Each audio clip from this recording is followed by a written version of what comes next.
আমি পেশাগত ওই এলাকায় ব্যবসা করি আর ওয়ার্ডে রাজনীতি করি। আমার বাড়ি হলো বোলাল আলমোহন, বদরপুর ইউনিয়ন।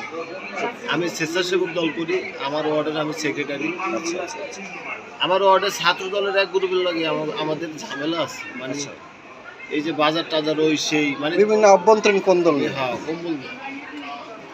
যাই হোক, রাজনীতি কিছু কারণে আমি আমাদের এন্টিপার্টি যারা, আমি এক জায়গায় গেছি একটু ঝামেলায়।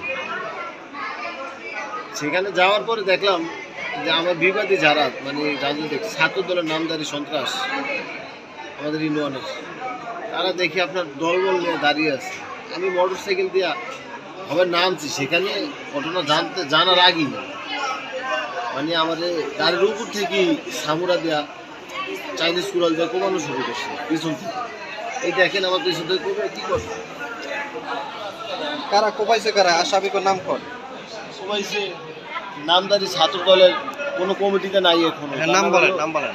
শরীফ চৌধুরী বাড়ির, তার বাড়িটাই আছে। যাদের নাম জানেন নামগুলা বলেন। হ্যাঁ আছে, জামশেদ মোল্লা আছে, তারপরে মনির ভাই আছে, তারপরে আরও অনেকজন আছে, আরিফ আছে, তারপরে জামাল মোল্লা আছে, তারপরে জামশেদ মোল্লা আছে, তারপরে হ্যাঁ তারপরে রিয়াজ আছে। বেশ অজ্ঞাত লোক। হ্যাঁ সব অজ্ঞাত লোক। আপনি কি চান? আমি সুস্থ বিচার চাই।